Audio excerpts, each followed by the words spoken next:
하나님의 말씀 보도록 하겠습니다. 하나님의 말씀 시편 63편 1절에서부터 8절 말씀입니다.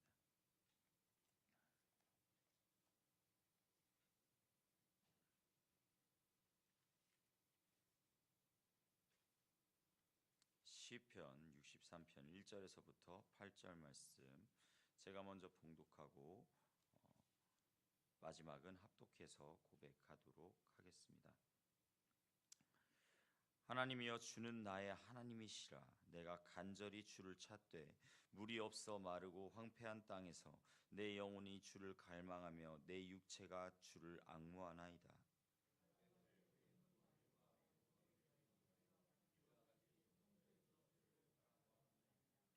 주의 인자하심이 생명보다 나음으로 내 입술이 주를 찬양할 것이라.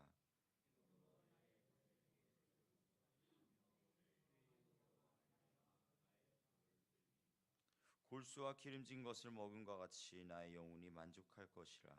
나의 입이 기쁜 입술로 주를 찬송하되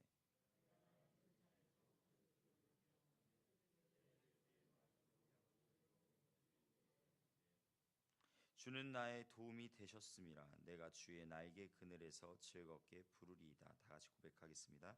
나의 영혼이 주를 가까이 따르니 주의 오른손이 나를 붙드시거니와. 아멘. 아멘. 이것은 살아계신 하나님의 말씀입니다. 아멘. 오늘의 말씀 제목은요, 내 영혼이 주를 찾기에 갈급하나이다 라는 그러한 제목을 가지고 오늘 성도님들과 나눠보려고 합니다. 사랑하는 성도님들, 오늘 우리가 함께 읽은 이 시편 63편은요 바로 다윗이 유대 광야에서 지은 시편입니다. 이 광야가요 보면요 단순히 이 지리적 장소만을 의미하지 않습니다. 이 광야, 여러분 알다시피 사막과도 같은 곳이죠. 아무것도 없습니다. 정말 물 하나도 정말 구할 수 없을 정도로 풀 한 포기도 정말로 나기 너무나도 힘든 곳이 바로 이 광야입니다. 그런데 이 광야가요 그냥 그런 지리적 특성만을 말하는 것이 아니라 바로 다윗의 지금 영적인 상태, 다윗이 지금 가지고 있는 이 심적인 부담감, 이것을 그대로 드러내주고 있다라는 것이죠. 그렇기 때문에 그는요 지금 너무나도 외롭고 지치고 너무나도 처절한 상태 가운데 있습니다. 도망자의 신세, 정말 얼마나 많은 시간 동안 그는 도망자의 신세로 살아왔습니까? 어떤 학자들은요 이 63편이요 사울 왕에게 쫓기던 때, 혹은 자기 아들 압살롬에게 쫓기던 때, 그것을 이렇게 시편 63편으로 기록하지 않았는가라고 그렇게 고백하고 있다고 합니다. 어느 쪽이든 분명한 것은요 바로 다윗이 지금 고통의 시간을 지나고 있는 것이고, 그리고 철저히 외로운 상황 가운데 놓여져 있다라는 것이죠. 그런데요 저는 오늘 이 63편을 통하여서 정말로 이러한 어렵고 힘든 상황 가운데서도 다윗이 어떻게 고백하였는지를, 그리고 이 새벽을 깨우는 우리 성도님들 한 분 한 분이 오늘 하루를 살아감에 있어서 정말로 어렵고 힘든 상황이 올 수도 있지만 그 상황을 어떻게 넘어갈 수 있을지, 그것을 한번 고백하며 나아가는 그러한 시간이 되었으면 좋겠습니다. 먼저 그는 이렇게 시작을 합니다. 우리 다 같이 시편 63편 1절을 다시 한번 읽어보도록 하겠습니다. 시작. 하나님이여, 주는 나의 하나님이시라. 내가 간절히 주를 찾되 물이 없어 마르고 황폐한 땅에서 내 영혼이 주를 갈망하며 내 육체가 주를 앙무하나이다. 아멘. 이 짧은 한 절에서요 저는 한 가지 사실을 발견하게 됩니다. 바로 다윗이 지금 이 상황 자체가 바뀌기를 구하지 않는다라는 것이죠.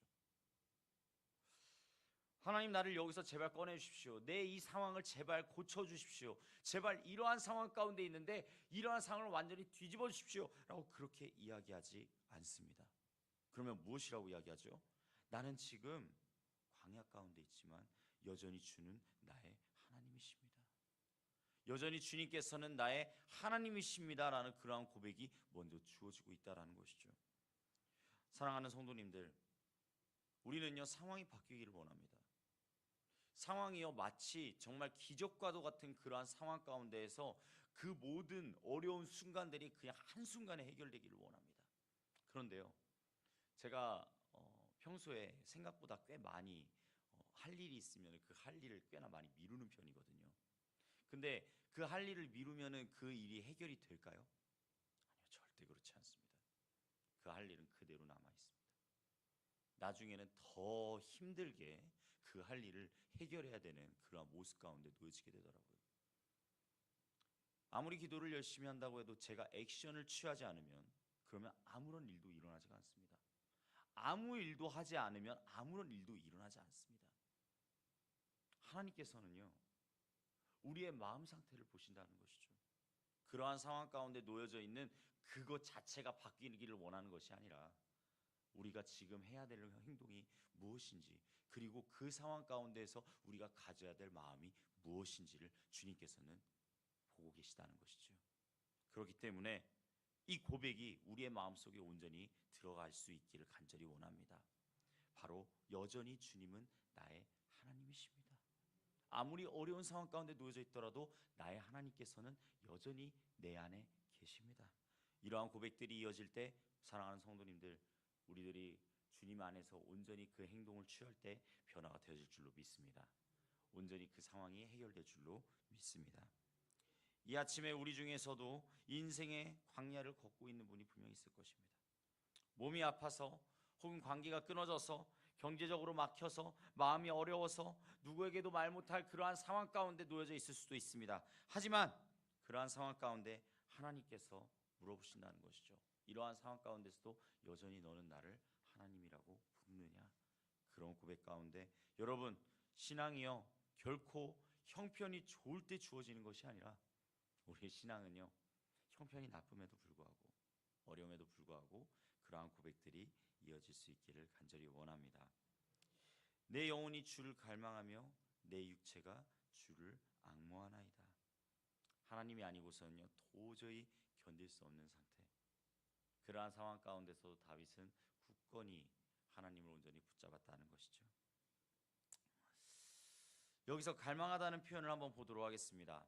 갈망하다는 표현은 무슨 뜻일까요? 히브리어로요 목마름의 고통을 느끼며 찾는다라는 뜻이래요. 마치 뜨거운 사막에서 한 방울의 물을 찾는 것처럼 하나님 없이는 살아갈 수 없는 영적 목마름을 나타내는 단어였다라는 것이죠. 사랑하는 성도님들, 오늘 우리 안에서 이러한 영적 갈망이 있기를 간절히 소망합니다. 기도는 하고 있는데요 어느 순간부터 기도를 하고 있는 그 모습 그 자체에 그냥 사로잡혀 있을 때가 있다라는 것이죠. 때로는요 내가 정말 기도를 하고 정말 열심히 하나님 앞에 나아간다라고 그렇게 고백하는데 어느 순간 똑같은 말들을 읊조리고 있는 그러한 경우도 있습니다. 예배를 드리고 있지만 마음이 식어 있을 수도 있습니다. 하지만 하나님께서는요 이 새벽에 이 말씀을 통하여서 우리에게 다시 한번 하나님을 향한 갈망을 불러일으켜 주신다라는 것이죠. 하나님, 나는 당신 없으면 안 됩니다. 주님 아니면 나는 만족할 수 없습니다. 그렇게 고백하며 나아가는 그러한 살아나는 은혜가 일어날 수 있기를 주님의 이름으로 간절히 축복합니다. 그리고요 2절에서요 다윗이 어떻게 고백하죠? 중요한 신앙의 태도를 보여준다는 것이죠. 우리 다 같이 2절을 한번 읽어보도록 하겠습니다. 시작.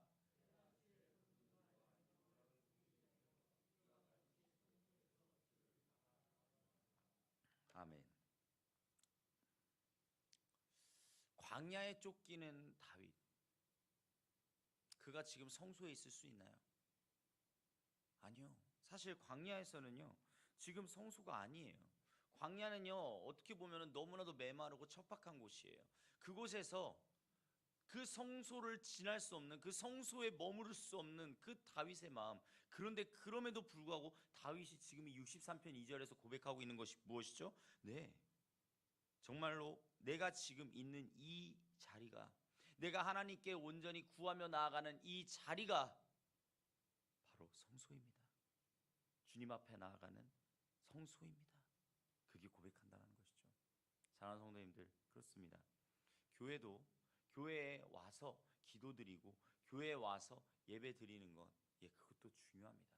하지만 여러분들의 삶 가운데서, 우리 성도님들의 그 삶의 자리에서 그곳이 여러분들이 하나님께 드리는 주님의 성소임을 간절히 고백하며 나아갈 수 있기를 소망합니다.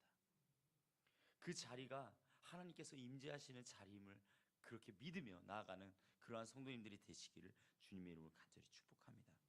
그것이요, 바로 그러한 상황 가운데 혹여나 어려운 상황 가운데 놓여져 있는 그 순간에서도 하나님께서 우리에게 등불과도 같이 비춰주시고 그리고 돌봐주시고 함께하여 주실 것이라는 것이죠. 우리는요, 기도하면서 낙심할 때 예전의 은혜를 생각할 때가 많습니다. 지난날 하나님이 응답하셨던 그런 시간들, 그리고 눈물로 예배드리던 그러한 순간들을 다시 한번 떠올렸을 때, 하나님께서 나와 함께 하시는구나, 하나님께서 지금까지 나를 이끌어 내셨구나 라는 그러한 고백들이 이루어진다는 것이죠. 언제나 기억을 가지고 살아가지만 그때 하나님께서 나와 함께 하셨다는 사실을, 그리고 지금도 분명히 나를 붙드실 것이라는 사실을 다시 한번 믿으며 나아가는 그러한 고백들이 이루어지기를 간절히 원합니다. 그리고 3절 한번 다 같이 보도록 하겠습니다. 3절입니다. 정말 유명한 말씀이죠. 우리가 다시 한번 이러한 고백들이 이루어지기를 간절히 원합니다. 시작. 주의 인자하심이 생명보다 나음으로 내 입술이 주를 찬양할 것이라. 아멘. 자, 여기서요, 이 주의 인자하심이 무엇일까요? 이 주의 인자하심, 바로 헤세드를 말하는 것입니다. 헤세드, 언약의 사랑, 조건 없는 사랑, 흔들리지 않는 하나님의 사랑을 말하는 이 헤세드. 그 사랑이요, 다윗은요 그렇게 고백하는 거예요. 자기 생명보다 낫다고요. 광야 가운데 있을 때 언제 죽을지 모르는 너무나도 척박한 그 땅 가운데에서 주님의 그 사랑이, 주님의 인자하심이 나의 생명보다 나읍니다. 나의 생명보다 낫는 그 주님의 사랑, 그 사랑을 오늘도 깨달으며 나아갈 수 있기를 원합니다. 그렇게 고백하고 있다는 것이죠. 오늘 우리는요, 무엇을 생명보다 더 소중히 여기고 있습니까? 혹시 우리의 마음 가운데 하나님이 아니라 세상 가운데 속하여져 있는 어떠한 그러한 물질적인 것, 혹은 그런 세상 가운데서 주는 그러한 풍요로움, 그런 것들에 오히려 내 생명보다 더 귀하게 여기고 있지는 않습니까? 하나님을 사랑한다고 말하면서도 그 어떠한 것도 포기할 수 없다고 말하고 있지는 않습니까? 우리의 신앙은요, 어쩌면요 아직 광야를 지나고 있지 않는 걸 수도 있습니다. 하지만 우리가요, 주님 앞에 온전히 나아갈 때는 갈급한 마음, 주님 앞에 온전히 정말로 그 모든 것들을 내어드리고 나아가는 그러한 마음 가운데 이루어질 때 주님께서는요 우리의 마음을 보시고 인도하여 주신다라는 사실이죠. 광야를 지나본 사람들만이 그 마음을 압니다. 그 어느 것도 내 영혼을 살리지 못할 것 같은 그 갈급함, 그렇게 이 세상의 그 어떠한 것도 그것을 취하는 것이 아니라 누구만을 간절히 구하는 것이죠? 바로 주님만을, 하나님만을 간절히 구하며 나아가는 그러한 삶이 바로 나를 회복시키고 인도하여 주신다라고 고백할 수 있다라는 것이죠. 5절에서는 그렇기 때문에 이렇게 말을 하는 것입니다. 골수와 기름진 것을 먹은 것 같이 내 영혼이 만족할 것이라. 그렇습니다.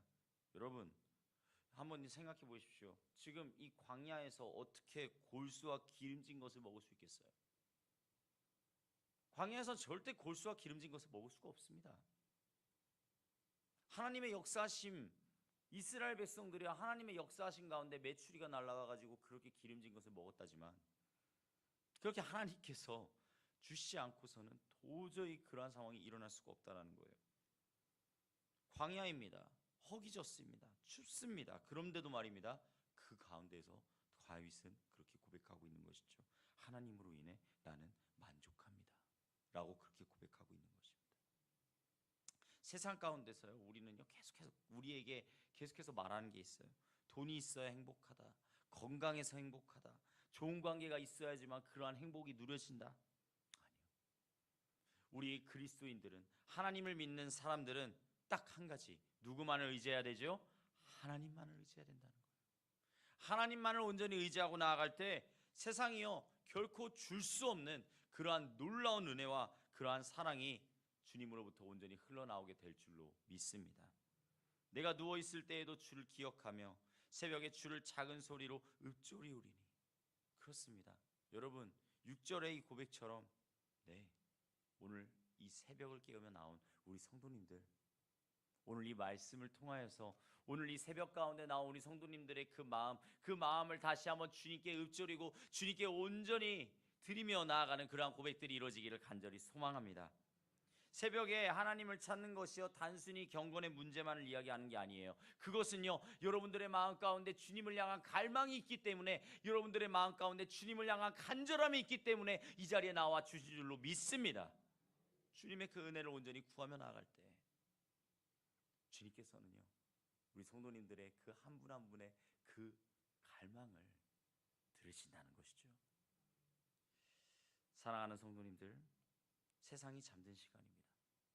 어쩌면 가장 쉬고 싶은 시간일 수도 있어요. 그런데요, 그 시간에, 이 새벽에 피곤한 몸을 이끌고 하나님 앞으로 나온 이 새벽이 하나님을 가장 깊이 만날 수 있는 은혜의 시간인 줄로 믿습니다. 마지막으로 8절이요. 우리 다 같이 8절 한번 큰 소리로 읽어보도록 하겠습니다. 시작. 나의 영혼이 주를 가까이 따르니 주의 오른손이 나를 붙드시거니와. 아멘. 사랑하는 성도님들, 우리가 하나님을 찾을 때, 우리가 주님과 함께 걷기를 원할 때, 우리가요 어쩌면 먼저 시작을 한 것 같지만 그렇지 않아요. 하나님께서 먼저 우리를 붙들어 주셨다라는 것이죠. 우리가 그 사실을 온전히 알고 나아갈 수 있었으면 좋겠습니다. 어쩌면 지금 이 시간 가운데서도 여러분들의 마음 가운데에서 혹여나 광야 가운데 지금 있으신 분들이 있다면 그 광야를 온전히 주님 앞에 내어드리고 맡겨드릴 때, 그리고 무엇보다 주님의 그 오른손이 나를 오늘도 붙들어 주신다는 사실을 고백하며 나아가실 때 우리가요 주님 안에서 참 평안을 누릴 수 있다는 사실을 고백할 수 있기를 간절히 원합니다. 우리 다 같이 따라해 보도록 하겠습니다. 하나님, 주는 나의 하나님이십니다.